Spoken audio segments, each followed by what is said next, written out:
Welcome to GK classes. दोस्तों, आज हम आरपीएससी सेकंड ग्रेड का एक टॉपिक करेंगे जिसका नाम होगा राजनीतिक दल।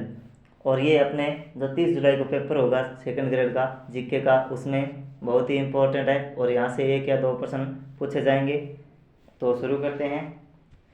शुरू करने से पहले अगर आप हमारे चैनल पर पहली बार आए हो तो चैनल को सब्सक्राइब करें और वीडियो को लाइक करें, वीडियो को शेयर ज़रूर करें। तो शुरू करते हैं प्रश्न नंबर 1 से। प्रश्न नंबर 1 क्या कह रहा है कि प्रथम लोकसभा चुनाव में कितने राजनीतिक दलों को राष्ट्रीय दल का दर्जा प्रदान किया गया था। यानी प्रथम लोकसभा चुनाव में कितने राजनीतिक दलों को राष्ट्रीय दल का दर्जा प्रदान किया गया था। तो ये 14। इसका आंसर क्या होगा?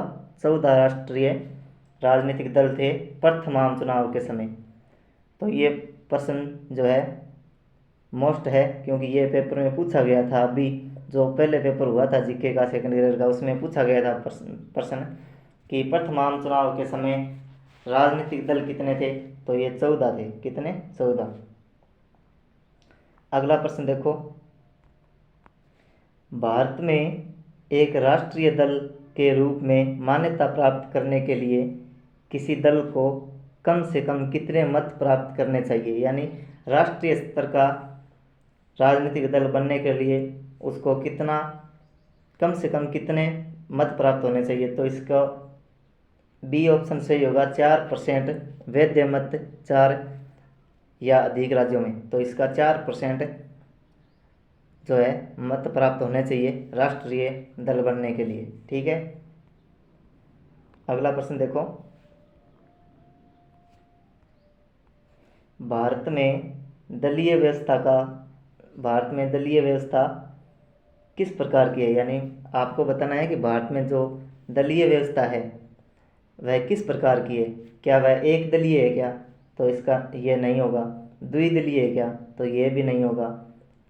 उपयुक्त सभी है क्या? यह भी नहीं होगा। तो भारत में बहुदलीय व्यवस्था है। यानी भारत में बहुत सारी राजनीतिक पार्टियां हैं और वह अपने अपने जो है प्रतिनिधि चुनाव में भेजती हैं। तो बहुदलीय व्यवस्था है भारत में, तो ये ध्यान रखना। अगला प्रश्न देखो। किसी राजनीतिक दल को राष्ट्रीय दल अथवा प्रादेशिक दल के रूप में मान्यता प्रदान कौन करता है, मान्यता कौन देता है। तो ये किसी राजनीतिक दल को राष्ट्रीय दल या प्रादेशिक दल के रूप में मान्यता कौन देता है। तो ये निर्वाचन आयोग देता है। ये ध्यान में रखना। भारत का निर्वाचन आयोग है, वह ये घोषणा करता है कि ये राष्ट्रीय दल है या प्रादेशिक दल। अगला प्रश्न देखो दोस्तों। तेलुगु देशम पार्टी टीडीपी का चुनाव चिन्ह क्या है। तेलुगु देशम पार्टी का चुनाव चिन्ह क्या है। तो ये 2 पत्तियां हैं। इसका आंसर 2 पत्तियां जो है ये तेलुगु देशम पार्टी का चुनाव चिन्ह है। अगला प्रश्न देखो। वह भारतीय राजनीतिक दल कौन सा है जिसकी स्थापना ताशकंद में हुई। तो भारत का ऐसा राजनीतिक दल जिसकी स्थापना भारत से बाहर हुई, यानी ताशकंद में हुई, तो वह कौन सी पार्टी है। तो वह है भारतीय कम्युनिस्ट पार्टी। ये भारतीय कम्युनिस्ट पार्टी है ना, इसकी स्थापना ताशकंद में होती है, यानी भारत के बाहर होती है। अगला प्रश्न देखो।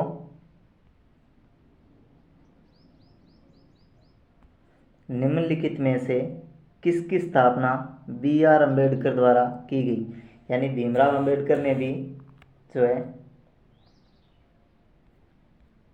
एक दल बनाया था। भीमराव अम्बेडकर जी ने भी अपनी एक पार्टी बनाई थी। उसका नाम क्या था? तो उसका नाम था स्वतंत्र श्रमिक दल। कौन सा? स्वतंत्र श्रमिक दल। अगला प्रश्न देखो। राजनीतिक दल निम्नलिखित में से किसके लिए जरूरी है। तो क्या सैनिक शासन के लिए राजनीतिक दल की आवश्यकता है। तो इसका ये ऑप्शन गलत हो जाएगा। तानाशाही के लिए राजनीतिक दल की तो वैसे ही आवश्यकता नहीं होती, क्योंकि वहाँ पे तानाशाही सिस्टम चलता है। लोकतंत्र के लिए होती है राजनीतिक दल की। लोकतंत्र में राजनीतिक दल होते हैं, जैसे अपने भारत में लोकतंत्र है और यहाँ पे बहुदलीय व्यवस्था है, जो बहुदलीय पार्टी सिस्टम है यहाँ पे, ठीक है। और ये लोकतंत्र में ही संभव हो सकता है। अगला प्रश्न देखो, किस राजनीतिक दल की स्थापना स्वतंत्रता से पूर्व हुई? यानी भारत की आज़ादी से पहले बनने वाला राजनीतिक दल इनमें से कौन सा है? तो जनसंघ, ये 1951 में बना था, श्यामा प्रसाद मुखर्जी द्वारा ये बनाया गया था। ये तो नहीं है, 1951 में बना था। स्वतंत्र पार्टी, ये भी नहीं है। भारतीय साम्यवादी दल, ये भारतीय साम्यवादी दल जो है ना, ये इसकी स्थापना 1935 में होती है। तो ये भारत की आज़ादी से पूर्व बना हुआ राजनीतिक दल है, तो ये ध्यान में रखना। दोस्तों, मैंने ये प्रश्न जो है बहुत ही महत्वपूर्ण प्रश्नों की सीरीज में आपको दे रहा हूँ, और ये प्रश्न किसी न किसी एग्जाम में पूछे गए हैं, वही प्रश्न मैं आपको दे रहा हूँ। इन प्रश्नों में से प्रश्न आने की अधिक संभावना बन जाती है, क्योंकि ये पीछे पेपरों में पूछे गए प्रश्न हैं। अगला प्रश्न देखो, भारतीय जनता पार्टी का चुनाव चिन्ह क्या है? यानी बीजेपी का चुनाव चिन्ह, ये तो कमल है, आपको पता ही होगा। साइकिल, ये समाजवादी पार्टी का चुनाव चिन्ह है। झाड़ू, ये आम आदमी पार्टी का चुनाव चिन्ह है। और हाथ का पंजा, ये है कांग्रेस पार्टी का चुनाव चिन्ह। अगला प्रश्न देखो, निम्न चुनाव चिन्हों में से कौन सा चुनाव आयोग द्वारा लोकसभा विधानसभा चुनाव में एक से अधिक राजनीतिक दलों के लिए आरक्षित है? तो इन चुनाव चिन्हों में से बताना है अपने को, कौन सा ऐसा चुनाव चिन्ह है जो लोकसभा और विधानसभा चुनावों में एक से अधिक राजनीतिक दलों के लिए आरक्षित है। तो ये कमल है, कमल इसका सही आंसर होगा। कमल जो है ऐसा चुनाव चिन्ह है कि ये लोकसभा और विधानसभा चुनाव में एक से अधिक राजनीतिक दलों के लिए आरक्षित है, तो कमल इसका सही आंसर होगा। अगला प्रश्न देखो, भारत में साम्यवाद आधारित दल कौन सा है? भारत में साम्यवाद आधारित दल का नाम बताना है। भारत में साम्यवाद आधारित दल, तो ये सीपीआई है, इसका सही आंसर सीपीआई होगा। ये सीपीआई जो पार्टी है, ये साम्यवादी विचारधारा पर आधारित है, तो ये आपको ध्यान में रखना है। अगला प्रश्न देखो, कांग्रेस का चुनाव चिन्ह क्या है? तो कांग्रेस का चुनाव चिन्ह है पंजा, ठीक है। और कांग्रेस पार्टी की स्थापना कब होती है? तो ये सबसे भारत में पुरानी राजनीतिक दल है, इसकी स्थापना होती है 1885 में। कब? 1885 में। अगला प्रश्न देखो, भारत में दलीय पद्धति की एक विशेषता बताइए। तो भारत में दलीय पद्धति की एक विशेषता यही है कि भारत में एक बहुदलीय पद्धति चलती है। यानी भारत में बहुत सारे दलों के बीच जो है चुनाव होते हैं, तो भारत में बहुदलीय पद्धति चलती है, ठीक है। अगला प्रश्न देखो, दल विहीन लोकतंत्र के पक्ष में कौन था? यानी दल विहीन लोकतंत्र के पक्ष में इनमें से कौन सा नेता ऐसा था जो दल विहीन लोकतंत्र के पक्ष में था? तो ये जयप्रकाश नारायण जो थे, ये दल विहीन लोकतंत्र के पक्ष में थे, तो ये अपने को ध्यान में रखना है। अगला प्रश्न देखो दोस्तों, निम्नलिखित में से कौन एक क्षेत्रीय दल है? इन ऑप्शन में से राजनीतिक दल दिए गए हैं ऑप्शन में, तो इनमें से अपने को बताना है कि क्षेत्रीय दल कौन सा है। तो ये अकाली दल जो है ना, ये एक क्षेत्रीय दल है, यानी ये राष्ट्रीय राजनीतिक दल नहीं है, ये क्षेत्रीय दल है। तो ये अकाली दल कहाँ का है? पंजाब का है। ये पंजाब में जो है चुनाव लड़ता है। तो अकाली दल जो है ये एक क्षेत्रीय दल है। जनता दल, ये एक राष्ट्रीय दल है। भाजपा राष्ट्रीय दल है, कांग्रेस भी राष्ट्रीय दल है, ठीक है। अगला प्रश्न देखो दोस्तों, तो भारत में मुस्लिम लीग की स्थापना कब हुई? तो ये भारत के लिए एक श्राप था। कौन? मुस्लिम लीग, जिसकी स्थापना होती है 1906 में। मुस्लिम लीग ही ऐसी पार्टी थी जिसने धर्म के आधार पर पाकिस्तान यानी पाकिस्तान देश बनाने की जो है मांग उठाई थी सर्वप्रथम। तो ये भारत में मुस्लिम लीग की स्थापना होती है 1906 में। 1906 में इसकी स्थापना होती है मुस्लिम लीग की। ठीक है, ये ध्यान में रखना। अगला प्रश्न देखो, किस राजनीतिक दल का चुनाव चिन्ह 1952 के चुनाव से अब तक अपरिवर्तित रहा है? यानी ऐसा राजनीतिक दल कौन सा है जिसका चुनाव चिन्ह 1952 के आम चुनाव से लेकर अब तक यानी 2023 तक सेम रहा है? तो वह कौन सा दल है? तो ये है सीपीआई। कौन सा दल है? सीपीआई, जो साम्यवादी विचारधारा पर आधारित है सीपीआई। तो इसका चुनाव चिन्ह 1952 के आम चुनाव से लेकर अब तक चेंज नहीं हुए। तो ये आप ध्यान रखना।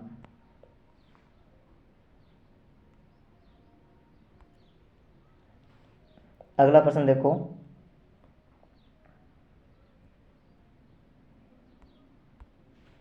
भारत के निर्वाचन आयोग द्वारा राजनीतिक दलों में से किसे राष्ट्रीय दल के रूप में मान्यता नहीं दी गई? तो ये जो है भारत के निर्वाचन आयोग द्वारा राजनीतिक दलों में से किसे राष्ट्रीय दल के रूप में मान्यता नहीं दी गई? तो ये इसका आंसर होगा समाजवादी पार्टी। कौन सी? समाजवादी पार्टी। अगला प्रश्न देखो, निम्नलिखित में से कौन सा संसदीय सरकार का अनिवार्य घटक है? तो संसदीय सरकार का अनिवार्य घटक राजनीतिक दल है। राजनीतिक दल जो है वो संसदीय सरकार का अनिवार्य यानी कंपल्सरी घटक है। ये राजनीतिक दल संसदीय सरकार में इसकी आवश्यकता बहुत ही बन जाती है। अगला प्रश्न देखो, वर्तमान समय में देश में राष्ट्रीय दलों की कुल संख्या कितनी है? तो वर्तमान समय में देश में राष्ट्रीय दलों की संख्या है 8। कितनी? 8। और 1952 के आम चुनाव में राष्ट्रीय दलों की संख्या थी कितनी? 14। कितनी? 14। तो आपको ध्यान में रखना है कि शुरुआती समय में 14 राष्ट्रीय दल थे और वर्तमान में कितने? 8। वर्तमान में कितने? 8। वर्तमान में राष्ट्रीय दल 8 है और शुरुआती 1952 के आम चुनाव में 14 थे। तो ये यहाँ से प्रश्न पक्का ही पूछा जा सकता है। वर्तमान और आज़ादी के यानी स्वतंत्रता के समय राजनीतिक दलों की संख्या ये पूछी जा सकती है। अगला प्रश्न देखो, भारतीय जनता पार्टी किस राजनीतिक समूह का हिस्सा है? भारतीय जनता पार्टी किस राजनीतिक समूह का हिस्सा है? तो ये है एनडीए, जिसे अपन राष्ट्रीय जनतांत्रिक गठबंधन कहते हैं, जिसको शॉर्टकट में क्या कहा जाता है? शॉर्टकट में कहा जाता है उसको राजग। क्या कहा जाता है? राजग, यानी राष्ट्रीय जनतांत्रिक गठबंधन। और ये आप बात करें अपने संयुक्त प्रगतिशील गठबंधन, जिसको अपन यूपीए कहते हैं, ये कांग्रेस के नेतृत्व में बना हुआ है। किसके नेतृत्व में? कांग्रेस के नेतृत्व में। गठबंधन में क्या होता है? गठबंधन में बहुत सारी जो छोटी छोटी पार्टियां हैं वो एक गठबंधन में आ जाती है और वो मिलकर अपनी सरकार बनाती है। तो ऐसे ही जो है भारतीय जनता पार्टी का गठबंधन है राष्ट्रीय जनतांत्रिक गठबंधन, जिसे एनडीए कहते हैं अपन, और संयुक्त प्रगतिशील गठबंधन जिसे यूपीए कहते हैं, ये कांग्रेस का जो है राजनीतिक समूह है। तो इसको अपने ध्यान में रखना है। ठीक है। अगला प्रश्न देखो, भारतीय साम्यवादी दल का विभाजन दो दलों सीपीआई और सीपीआईएम, क्या भारतीय साम्यवादी दल का विभाजन दो दलों में हो गया था? किन किन में? तो सीपीआई और एक दूसरा था सीपीआईएम। ये जो है विभाजन किस वर्ष हुआ था? भारतीय साम्यवादी दल का विभाजन दो दलों सीपीआई और सीपीआईएम में किस वर्ष हुआ था?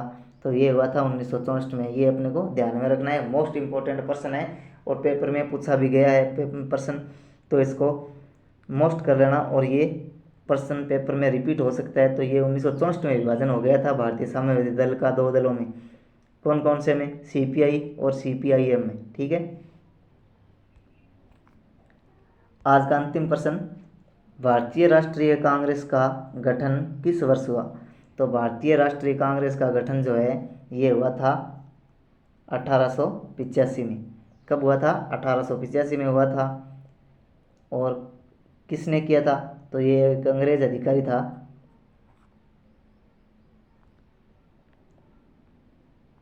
अंग्रेज अधिकारी था कौन है? A.O. ह्यूम। कौन है? A.O. ह्यूम एक अंग्रेज अधिकारी था जिसने भारतीय राष्ट्रीय कांग्रेस का गठन किया था। कब? 1885 में।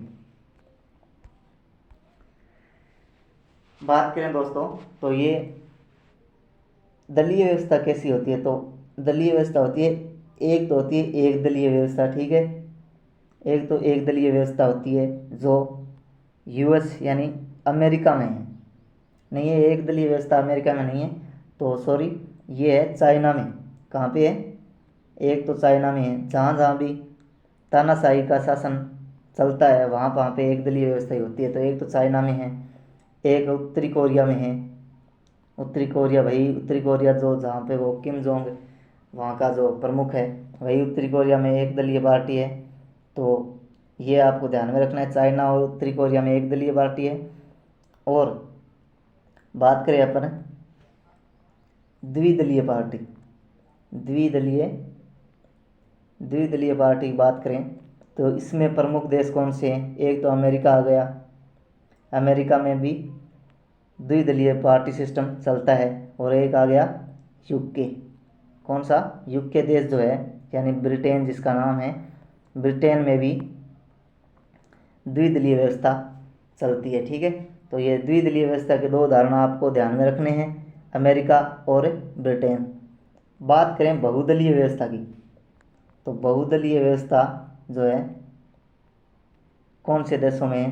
तो ये बहुदलीय व्यवस्था का प्रमुख उदाहरण एक तो फ्रांस है, फ्रांस में बहुदलीय व्यवस्था है, ठीक है। और एक अपना भारत हो गया, भारत में भी बहुदलीय व्यवस्था है। इन दोनों देशों में बहुदलीय व्यवस्था संचालित होती है। तो धन्यवाद, आज के लिए इतना ही।